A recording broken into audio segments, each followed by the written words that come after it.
बिस्मिल्लाहिर्रहमानिर्रहीम। अस्सलामु अलैकुम। पाकिस्तान से मिस्र के तल्लुकात किन मराहिल से गुजरे? मगरबी ममालिक के साथ शुरू ही से मिस्र के खुशगवार ताल्लुकात रहे और मिस्र उन ममालिक के साथ हमेशा नए आलमी अमन के लिए कोशां रहा। लेकिन पाकिस्तान मुस्लिम इत्तेहाद का दाई रहा। पाकिस्तान के ख्याल में इस इत्तेहाद की बुनियाद सिर्फ मुश्तरका दीन और सकाफत पर ही नहीं बल्कि इस हकीकत पर भी है कि दुनियाए इस्लाम मुत्तहिद होकर मुखालफ क़ुव्वतों का बेहतर मुकाबला कर सकती है।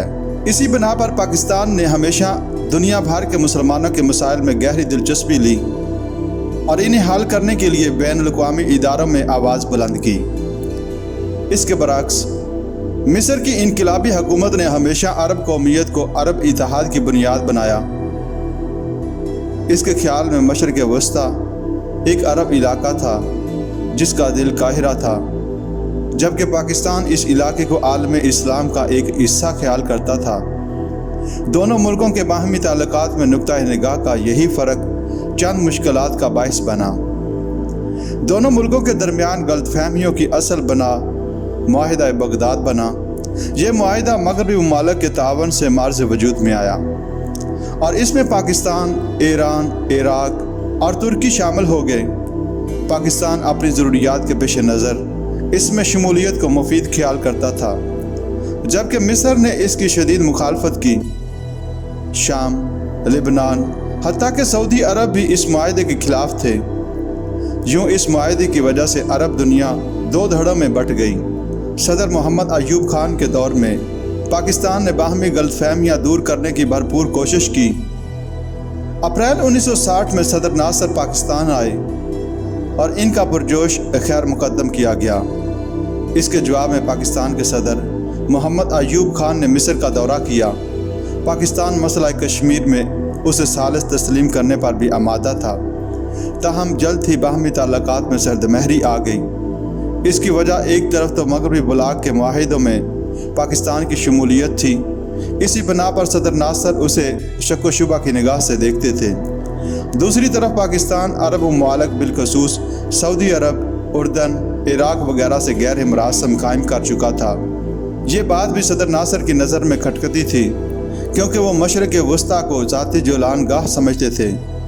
आबादी के लिहाज से पाकिस्तान, जिसमें बांग्लादेश भी शामिल था, मिस्र से 5 गुना बड़ा था। इसके इक़्तिसादी वसाइल भी ज़्यादा थे, इसलिए मिस्र किसी हद तक उसे अपना हरीफ समझता था।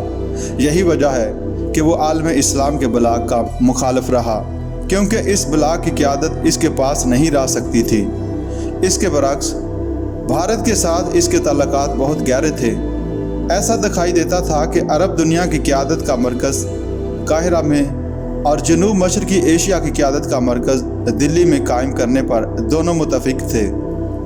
चुनांचे 1962 में जब सिक्योरिटी कौंसिल ने कश्मीर पर करारदाद मंजूर की, यही असबाब थे जिनकी बना पर मिस्र मुआहिदा इस्तांबुल RCD में शमूलियत से बाज रहा।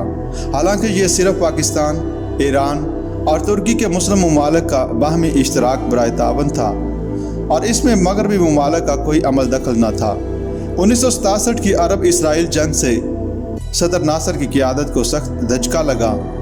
इस वाक़े से अरब कौमियत के नारे की अफादियत की कली खुल गई। मिस्र के नुक्ता निगाह में तब्दीली आ गई और वो आलम इस्लाम के इत्तेहाद का हामी हो गया और दीगर अरब हुकूमतों के ख़िलाफ़ इसके जारहाना आज़ाइम में कमी आई। रबात की इस्लामी सरबराही कॉन्फ्रेंस में इसने नुमायाँ हिस्सा लिया। सदर नासर की वफ़ात के बाद नए रुझानात में इजाफ़ा होता गया। सदर अनवर सादात ने पाकिस्तान के साथ दोस्ताना ताल्लुकात कायम करने में पूरी दिलचस्पी ली। लाहौर की इस्लामी सरबराही कॉन्फ्रेंस में उन्होंने न सिर्फ शमूलियत की बल्कि पाकिस्तान और बांग्लादेश को करीब लाने में ज़ाती दिलचस्पी ली। दोनों ममालिक के दरमियान सकाफ़ती वफूद के तबादले में इजाफ़ा हो गया।